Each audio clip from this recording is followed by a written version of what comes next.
प्रिय दर्शकों नमस्कार। चल रहे कोविड महामारी के मद्देनजर आपसे अनुरोध किया जाता है कि कोविड उपयुक्त व्यवहार का पालन अवश्य करें, जैसे कि मास्क पहनना, नियमित रूप से हाथ धोना, उचित शारीरिक सामाजिक दूरी बनाए रखना और भीड़ भाड़ वाली जगहों से बचना। आइए सुनते हैं आज के मुख्य समाचार। सेल राउरकेला इस्पात संयंत्र द्वारा अब तक भारतीय नौसेना को 7000 टन से अधिक स्टील की आपूर्ति। सेल राउरकेला इस्पात संयंत्र द्वारा औद्योगिक बस्तियों में स्वास्थ्य शिविर का आयोजन।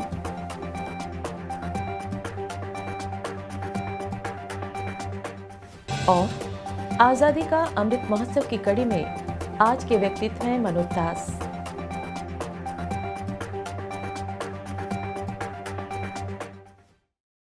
अब समाचार विस्तार से। नौसेना दिवस के अवसर पर भारतीय नौसेना की वीरता और निडर सेवा का जश्न मनाते हुए सेल राउरकेला इस्पात संयंत्र को इसके साथ लंबे समय से जुड़े होने पर गर्व है।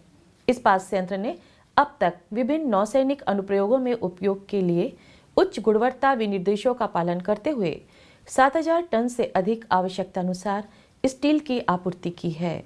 उल्लेखनीय है कि सतही जहाजों और पनडुब्बियों के निर्माण के लिए, उनके चल रहे कार्यक्रमों के लिए और मौजूदा जलयानों के रखरखाव के लिए भारतीय नौसेना को विभिन्न ग्रेड के स्टील और संबंधित वेल्ड उपभोग्य सामग्रियों की बड़ी मात्रा में आवश्यकता होती है।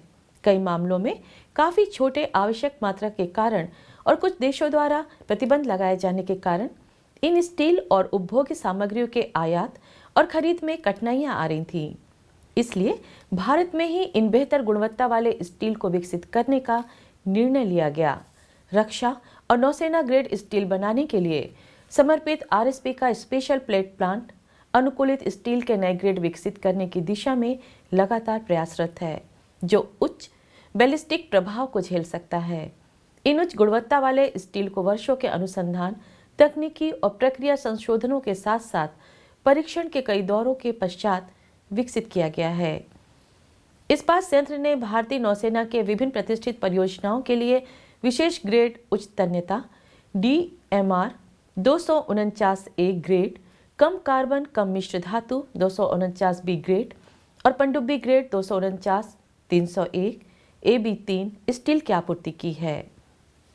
गौरतलब है कि DMR 249B स्टील जो विमान वाहक पोत INS विक्रांत के उड़ान डेक के लिए उपयोग किया जाता है, उसमें 20 से 30 टन लड़ाकू विमान लैंडिंग के बार बार प्रभाव को लेने की क्षमता है। INS विक्रांत पहला स्वदेशी विमान वाहक पोत, INS कमोरता स्वदेशी एंटी सबमरीन कार्वेट और INS विशाखापट्टनम पहला स्वदेशी स्टील गाइडेड मिसाइल विध्वंसक है, जिसमें राउरकेला इस्पात संयंत्र के स्टील का थोड़ा सा अंश जुड़ा है। सेल राउरकेला इस्पात संयंत्र अपने कर्मचारियों के साथ साथ औद्योगिक टाउनशिप की सुविधाओं से वंचित लोगों के स्वास्थ्य और कल्याण के लिए प्रतिबद्ध है। जरूरतमंदों के लिए स्वास्थ्य देखभाल सुविधा को सुलभ बनाने के लिए आरएसपी का CSR विभाग इस्पात जनरल अस्पताल के सहयोग से टाउनशिप के भीतर और बाहर विभिन्न स्थानों पर नियमित रूप से स्वास्थ्य जांच शिविर आयोजित कर रहा है।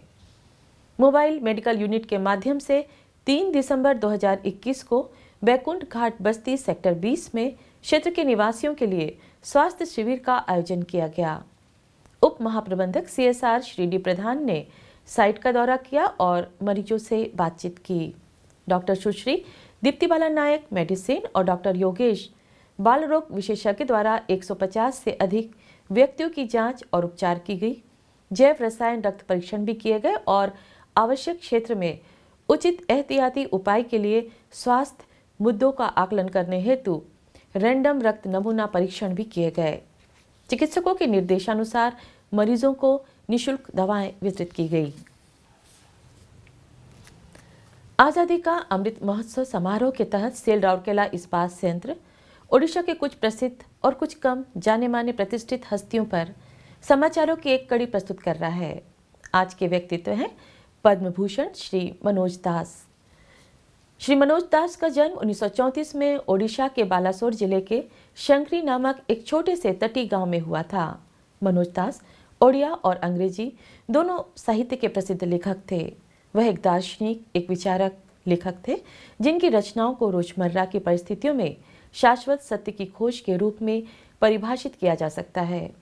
उनके कार्य में महान भ्रांति, हास्य और जीवन के आध्यात्मिक पहलुओं के उच्च क्षितिज को छूना शामिल था।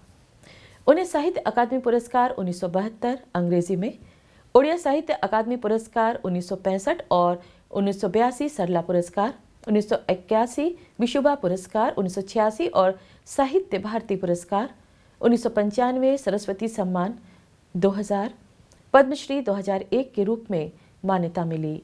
उन्होंने the times of India, the Hindustan times, the Hindu और द स्टेटमेंट जैसे भारत के राष्ट्रीय दैनिक समाचार पत्रों में कॉलम लिखे। उनकी लेखनी गहरे सत्य और वर्तमान मुद्दों के पीछे के अनछुए पहलुओं को उजागर करती थी, जिसकी अत्यधिक सराहना की गई। अन्य महत्वपूर्ण पदों में दास ने सामान्य परिषद, साहित्य अकादमी नई दिल्ली में 1998 से 2000 तक वे सदस्य रहे और लेखक सलाहकार शिक्षा मंत्रालय, सिंगापुर सरकार में 1983 से 1995 तक रहे। अंत में हम दर्शकों के लिए मलेरिया, डेंगू और चिकनगुनिया से बचाव संबंधी कुछ महत्वपूर्ण टिप्स देना चाहेंगे। आसपास के क्षेत्रों में जल संचय और जल जमाव को रोकने से बचें। पानी की टंकियों, कूलर, रेफ्रिजरेटर, डिप ट्रे की साप्ताहिक सफाई सुनिश्चित करें। पानी के कंटेनरों और गली ट्रैप को अच्छी तरह से ढककर रखें। मच्छरों के प्रजनन क्षेत्रों को कीटाणु रहित करें और मच्छरदानी का उपयोग करें। सुरक्षित और स्वस्थ रहें और राउरकेला को एक बेहतर सुरक्षित स्थान बनाएं। और इसी के साथ हम आज के हिंदी समाचार को यहीं विराम देते हैं। नमस्कार।